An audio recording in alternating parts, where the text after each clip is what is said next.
Welcome to the deep dive. We've got some really interesting research you sent over about cross-age tutoring. Yeah, it's a topic that comes up a lot. Totally. And we're going to unpack what the latest research actually tells us about it. You know the setup, right? Older students helping out younger ones.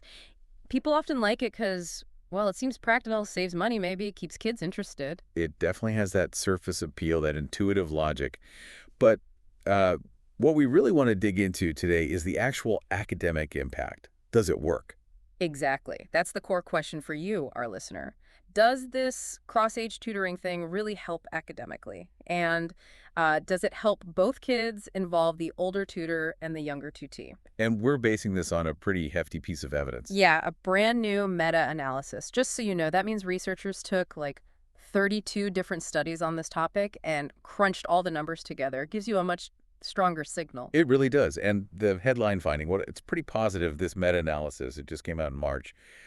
It shows a small to moderate positive effect on academic results. For both For groups. both groups. Yeah, the students getting tutored. And this is the really interesting part, the students doing the tutoring.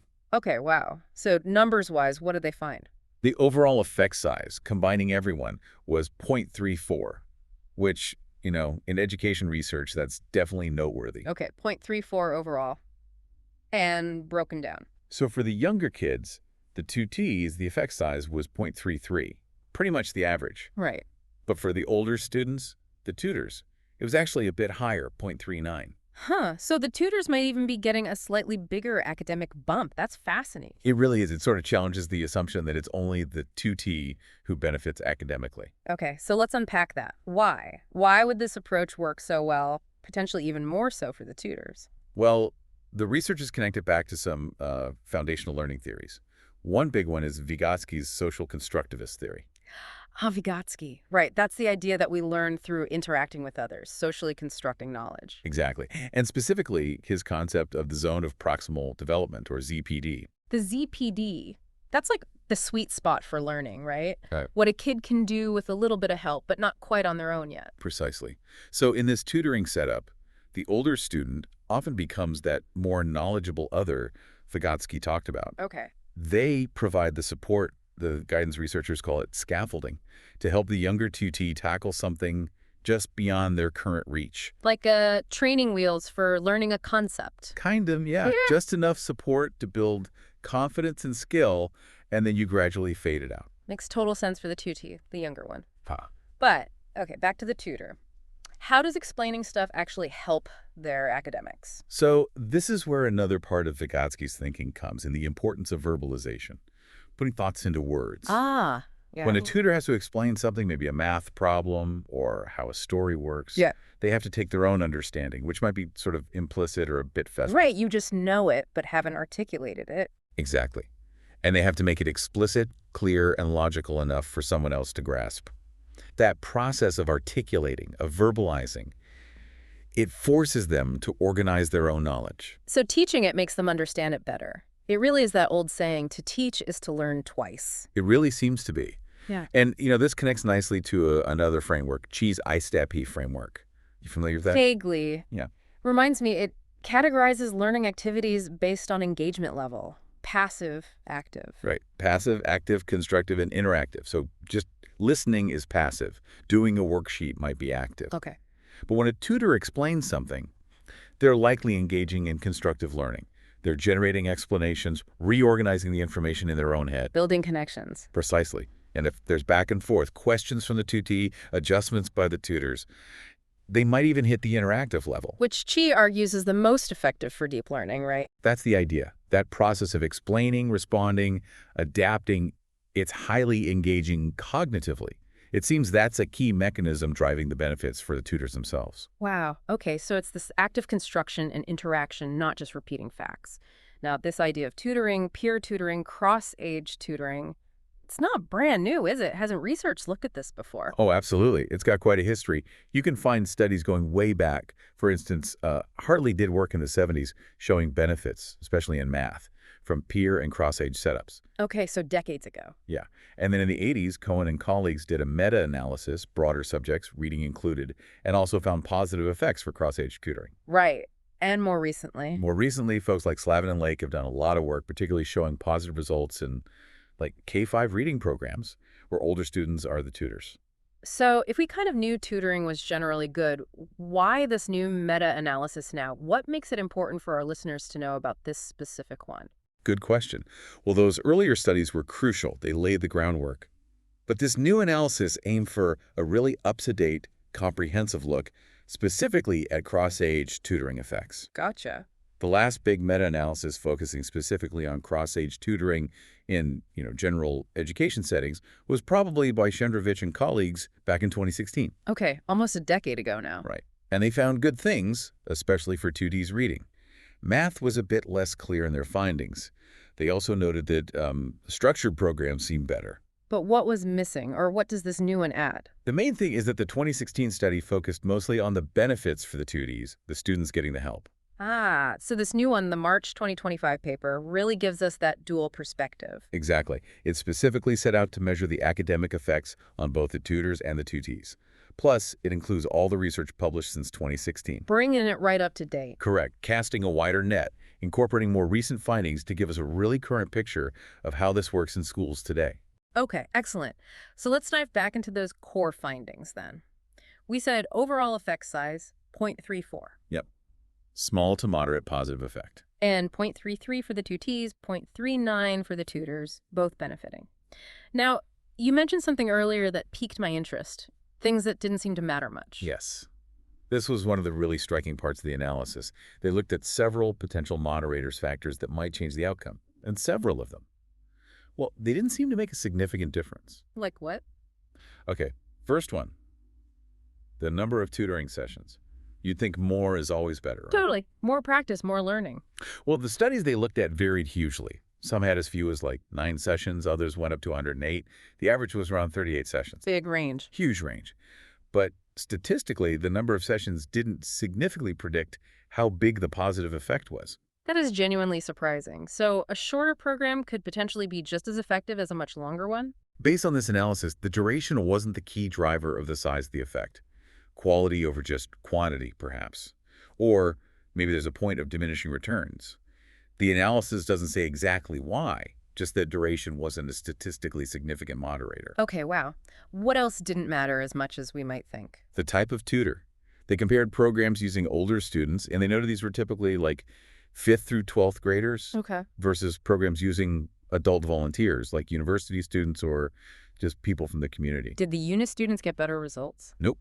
No significant difference in the outcomes based on whether the tutor was an older child teen or an adult volunteer. That's also really interesting. What were the typical ages being tutored? Usually younger kids, grades 1 to 3 was common.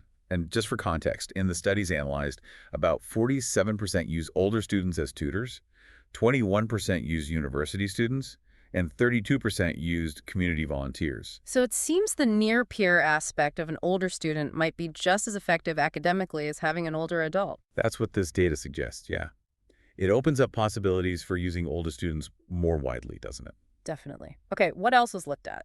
They also looked at the 2T's initial status, specifically, whether the younger student was considered at risk for learning difficulties. Like maybe struggling with reading already or an English language learner? Exactly. About 27% of the 2T's in the studies fell into that at-risk category. They compared the results for these students versus typically developing students. And the tutoring helped the at-risk kids just as much? Again, no significant difference found. The positive effects of cross-age tutoring seem to apply regardless of whether the 2T was initially considered at risk or not.